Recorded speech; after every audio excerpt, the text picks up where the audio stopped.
Education पे हम बोलना चाहेंगे। एजुकेशन पे जो इन्होंने मॉडल एक दिया है कि बहुत अच्छा एजुकेशन है, हम विश्व लेवल पे कर रहे हैं। एजुकेशन में क्वालिटी ही नहीं है। आप किसी भी 9th 10th क्लास में चले जाएं, किसी भी बच्चे से एक टेबल अगर सुन लें, सिंपल जो क्लास 1-2 के बच्चे में आते हैं वो भी बेसिक क्वालिटी बच्चे में नहीं है, तो कौन सा एजुकेशन की बात कर रहे हैं। उनके जो मिनिस्टर आए हुए थे, इंस्टीट्यूट मेरा है, तो उनके मिनिस्टर मेरे से आए थे IT सेल के।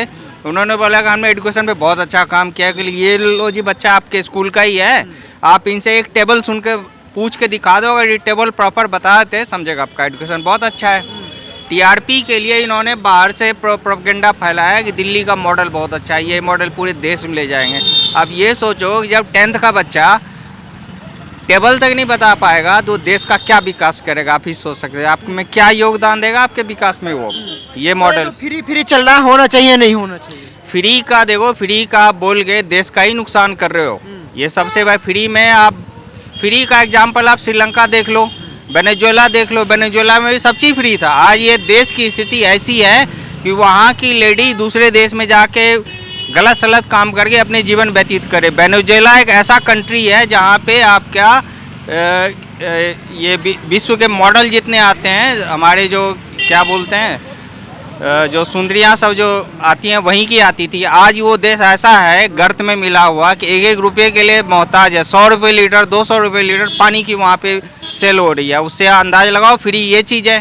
फ्री के चक्कर में पाकिस्तान वाले हैं, श्रीलंका वाले हैं, बांग्लादेश वाले हैं, सब फ्री में है। दिल्ली वाले भी हैं। दिल्ली वाले हैं। तो स्थिति वैसी होने वाली है जैसा उन लोग का था। इसीलिए फ्री की रेबड़ी के चक्कर मत रहो। जो काम करे, जो साथ दे, उस पार्टी का साथ दो आप, चाहे जो भी पार्टी हो, चाहे भाजपा हो, जो भी हो, साथ उसी का दो जो विकास करे, जो देश की सम्मान बचाए रखे, आपके भारत का अस्तित्व शिखर पे ले जाए, वो पार्टी को आप साथ दें। आप जानते ही हो कौन सी पार्टी है जो आपके हिंदुत्व को और भारत के विकास में आपका योगदान दे रही है, आपका आप सम्मान बढ़ा रही है। विश्व में कहीं जा रहे हो आप किसी कंट्री में, आपका इज्जत मिल रहा है कि भारतीय हो। यूक्रेन में अभी जो युद्ध चल रहा था उसमें पाकिस्तान के जितने मेडिकल के स्टूडेंट थे उन्होंने भारतीय झंडा दिखा के वहाँ से निकले हैं। क्यों भाई? भारतीय वाले को प्रायोरिटी मिल रही है देश छोड़ने के लिए। ये सोचो, ये आपकी इज्जत है भारत की। ये झूठ बोल गए कि प्रोपेगेंडा फैलाओ कि ये कर दिया, वो कर दिया, मैं बजट नहीं है, मैं काम कर नहीं दिया, सब तो देश वाले को गुमराह करे। दिल्ली वाले को खासकर बहुत गुमराह किए इन्होंने।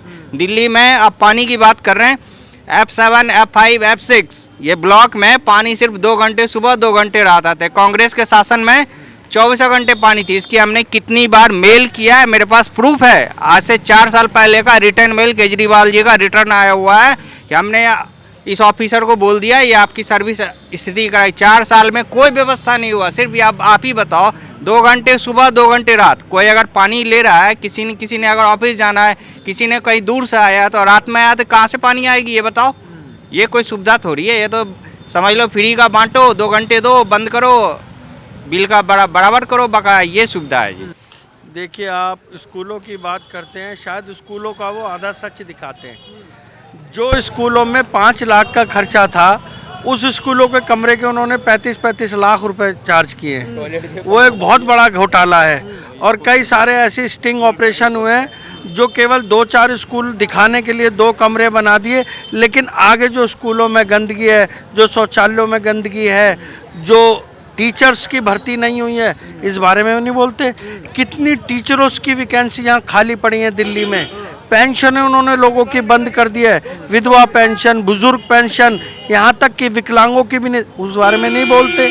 वो झूठे हैं, हर चीज़ में झूठ बोलना उनकी आदत बन चुकी है। ये वही केजरीवाल है जिसने अपने बच्चों की कसम खा के कहा था कि मैं कोई पार्टी नहीं बनाऊंगा, मैं कोई पद नहीं लूँगा। और ये वही केजरीवाल है जिस गुरु ने इसे इतना सम्मान दिलाया, जिस गुरु ने इसे इतना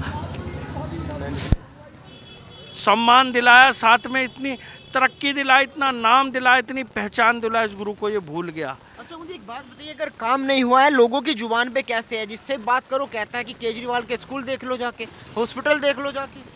देखिए, ऐसा होता है, आप कभी भी यहाँ की जनता से पूछिए, वो जो गिने चुने इसके कार्यकर्ता है ना, वही बोलते हैं।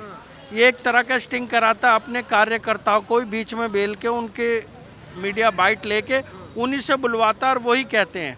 नहीं तो आप इनके दावे देखो केजरीवाल के, जल बोर्ड का पानी जो कहता हमने फ्री में जल दिया, वो गंदा पानी आ रहा है। 200 करोड़ का घोटाला हो गया और तो ये है कि पानी आना ही बंद हो गया है। वो सिर्फ अपने लोगों के थ्रू मुंह मियाँ मिट्ठू होता है और उसने कोई दिल्ली के लिए किया ही नहीं। आप बताइए कौन सा फ्लाईओवर बना दिया, कौन सा स्कूल बना दिया। वो कहता था 500 स्कूल बनाऊंगा, एक स्कूल का तो नाम बताया जो उसने बनाया। हाँ, खाली बना के उसने घोटाले कर लिए। घोटालों का शहंशाह है केजरीवाल। वो तो कहते हैं मोदी जी काम कहाँ करने देते हैं। जब काम करता हूँ कभी ईडी आ जाती है, कभी सीबीआई आ जाती है। कट्टर ईमानदार आदमी को काम नहीं करने दे रहे। ईमानदारी कहने से नहीं होती, ईमानदारी दिखाने से होती है। जब शुरू में मुख्यमंत्री बने थे, इन्होंने सबकी लिस्ट दिखाई थी ना, कांग्रेस के इतने चोर, कांग्रेस के इतने नेता भ्रष्ट, और फिर कुछ दिन बाद उसी कांग्रेस से इन्होंने सपोर्ट लेके पार्टी बनाई और ये कहते हैं कि मुझे मोदी जी काम नहीं करने देते। मोदी काम नहीं करने, मोदी ने तो दिल्ली के लोगों को इन्होंने वो किया था कि जो अभी जो हमारा ये आपने देखा होगा लॉकडाउन लगा था, लॉकडाउन में महामारी फैली थी, तो दिल्ली के लोगों ने मोदी जी ने फ्री की वैक्सीन के लिए कहा था कि आप जो है इतनी वैक्सीन मैं दे रहा हूँ और इतनी वैक्सीन आप खरीद लो, लेकिन उन्होंने खरीदने से मना कर दिया और कहा कि हमारे पास बजट नहीं है। फिर मोदी जी का दिल इतना विशाल है कि उन्होंने दिल्ली नहीं बल्कि और विदेशों में भी फ्री की वैक्सीन भेजी है। मोदी जी ने हर तरह से सपोर्ट किया, लेकिन ये मोदी जी का नाम सिर्फ डुबोना चाहते हैं। महंगाई जो की है वो भी तो मोदी जी ने की है, उस पे कोई क्यों बात नहीं करता। आप जब पता है जब मोदी जी ने कार्यभार संभाला था तो हमारे देश पे कितना कर्जा था और देश को चलाने के लिए पैसों की ज़रूरत होती है। आज आपने श्रीलंका का हाल देखा होगा, आज आपने पाकिस्तान का हाल देखा होगा, वो डूब चुके हैं। उसके बावजूद लॉकडाउन में ना सिर्फ लोगों को फ्री में राशन बांटे हैं, फ्री में वैक्सीन लगाई है मोदी जी ने। ये पैसा कहाँ से आता? अगर मोदी जी थोड़ी सख्ताई नहीं करेंगे तो हमारा देश भी गर्त में चला जाएगा। इसलिए पैसों की व्यवस्था तो उन्हें करनी है, कुछ सख्ती दिखानी होगी। अगर आज लोगों की जान बची है, लोगों को लॉकडाउन में घरों में राशन मिला है, तो मोदी जी की नीतियों के कारण मिला है। दिल्ली मॉडल वो सही कह रहे हैं। एक बात देख लो जमुना जी को, वो कह रहे थे जमुना जी को भाई साहब पेरिस बना देंगे, पेरिस की नदी बना देंगे, हडसन नदी बना देंगे वहाँ के बाद, और कह रहे थे अगली बार आओ तो हम पानी पियेंगे यहाँ का, एक बार डुबकी लगा के देख लें। आप मानते हैं क्या केजरीवाल जो कहते हैं उस पर टिकते हैं? केजरीवाल जी ने ये कहा था कि आप लोग, जनता से बोला था कि आप लोग कहीं भी घबराना मत, जब भी आपसे कोई रिश्वत मांगे तो आप उसका स्टिंग कर लेना। आज इतने स्टिंग आ रहे हैं, क्या कर रहे हैं वो? कुछ नहीं कर रहे वो। अब वो कहते हैं कि नहीं साहब ये तो स्टिंग झूठा है, तो भैया ये कहाँ से एजेंसी आएगी जो इसको देखेगी? वो कह रहे हैं नहीं साहब एजेंसियाँ भी बिकी हुई हैं, तो पाकिस्तान से लेके आए एजेंसियाँ। तो ठीक है, कहने वाले कहते हैं, करने वाले करते हैं। तो बस हम लोग इसी विजन को लेकर आजकल, और 2000 और आपने अभी बोला था, अभी भाई साहब को बोला था कि पंजाब, आपको पता होगा पंजाब में उन्होंने सरकार बनाई, उसके बाद वहाँ के चीफ मिनिस्टर खुद अपनी लोकसभा की सीट नहीं बचा पाए। आपको पता होगा संगरूर से वो हार गई थी वो सीट, पंजाब मतलब पंजाब में वो सीट आम आदमी पार्टी के हाथ से निकल गई। पर दिल्ली में तो जादू चल रहा है ना भाई साहब। देखो जादू, इसको जादू नहीं कहेंगे। अगर हमें इलेक्शन जीतना है तो फ्री के वादों को लेकर नहीं, विकास के वादों को लेकर जाना होगा, तब तो मैं जानूं जादू चल रहा है। लेकिन अगर आप विकास के वादों को लेकर नहीं जाएंगे, सिर्फ फ्री के वादे को लेकर के जाएंगे, तो वो जादू नहीं कहते। और मैं ये भी नहीं कहूँगा अभी आप कह दोगे तो इसका जनता लालची है, लालची नहीं है, लेकिन कहीं ना कहीं बहकावे में तो देखो आई जाती है।